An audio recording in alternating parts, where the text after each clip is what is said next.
خليني اقول لك حاجه يمكن تزعل ناس كتير. كندا مش جنه ومش خراب زي ما السوشيال ميديا مصوراها، وفي ناس دلوقتي خدت قرار مصيري في حياتها بناء على فيديو واحد او بوست او تجربه حد غيره.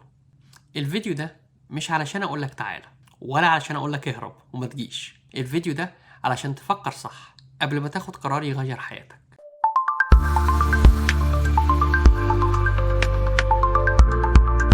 الفترة اللي فاتت أي حد يفتح التيك توك أو اليوتيوب هيشوف نفس الكلام بيتكرر.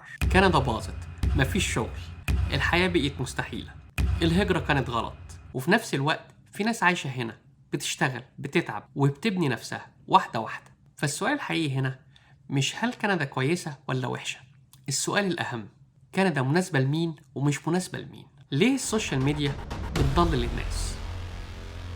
خليك صريح مع نفسك. هل عمرك شفت واحد طالع يقولك أنا اشتغلت على نفسي، تعبت وفشلت وبعد 3 سنين نجحت؟ نادرا جدا. اللي بيطلع في الغالب بيبقى نوعين، واحد متبهدل وبيفضفض أو واحد تاني بيبيع حلم، والاتنين مش الصورة الكاملة. السوشيال ميديا بتحب الاكستريمز، يا أبيض يا أسود، إنما الحقيقة هي خليط بينهم، رمادي. هل الوضع الاقتصادي صعب؟ أيوة، بس خليني أكون صادق معاك. طبعا في غلاء، في ضغط، في صعوبة في السكن، وفي منافسة في الشغل خصوصا للناس اللي لسه جايين جداد. بس خليني أسألك سؤال مهم، هو ده بس في كندا؟ أمريكا، أوروبا، الخليج، كله متأثر. الفرق إن كندا لسه بلد أنظمة، اللي يفهم النظام ويشتغل عليه بيعدي. أكبر غلطة بيقع فيها اللي عاوز يهاجر. أكبر غلطة إنك تيجي كندا وإنت متخيل إن الحياة هنا هتتظبط لوحدها. Maybe the problem will just fix itself.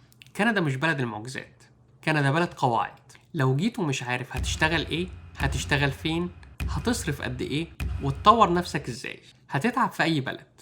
وقبل ما اكمل حابب اقول لكم حاجه مهمه. انا بدات قناه على التليجرام وعاوزها تكون المكان اللي بنتجمع فيه كلنا مع بعض ونتكلم براحتنا عن كندا، والناس تشارك تجاربها ونستفيد كلنا مع بعض. مكان صغير لكن مليان ناس شبهك، نفس الحلم، نفس الفضول، نفس الرحله. لو حابب تكون جزء من المجتمع ده هتلاقي الرابط تحت في الوصف. ليه نفس البلد بتنجح ناس وبتكسر ناس؟ لاحظ حاجات مهمة. نفس المدينة، نفس الشغل، واحد بيبقى مبسوط والتاني بيبقى مكتئب. ليه؟ لأن واحد جاي بخطة، فاهم إن دي مراحل، عارف إن أول سنة تأسيس، والتاني جاي مستني النتيجة بسرعة. Quickly, quickly, quickly, run fast, quickly! بيقارن نفسه بناس قاعدة هنا بقالها سنين، مش مستعد للصبر ولا عاوز يطور من نفسه. كندا بتكافئ اللي يستحمل مش اللي بيستعجل. الهجرة مش هروب، الهجرة اختيار. في ناس بتيجي كندا هربانة من بلادها بس بتتصدم، هي نفس المشاكل بتواجهها لأنهم بيفكروا بنفس الطريقة. الهجرة ما بتبدأش من المطار وبس، الهجرة اختبار لصبرك، لمرونتك، لقدرتك إنك تبدأ من تحت. اللي بينجح في الاختبار ده بيكسب. نعمل إيه؟ لو بتفكر تهاجر أو لسه جديد في كندا ركز على النقط دي.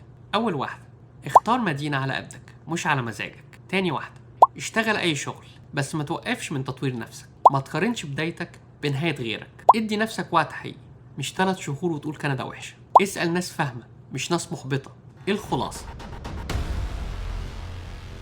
كندا مش أحسن بلد في العالم، بس كمان مش أسوأ بلد في العالم. هي بلد لو فاهمها بتديك فرصة، ولو داخلها بعشوائية بتتعبك. قبل ما تاخد قرار الهجرة اسأل نفسك سؤال واحد، أنا مستعد أتعلم وأتغير ولا مستني البلد تغيرني؟ واكتبوا لي في التعليقات لو قدامكم فرصة تختاروا كندا ولا لسه محتارين، وليه. وما تنسوش تشيروا الفيديو مع أي حد محتار، يمكن تكون أنت السبب إن هو ياخد قرار صح. ولو حابين تسمعوا الحقيقة من غير تزييف ما تنسوش تعملوا سبسكرايب، لأن اللي جاي أفضل. وأشوفكم الفيديو الجاي في كندا بعيون واقعية.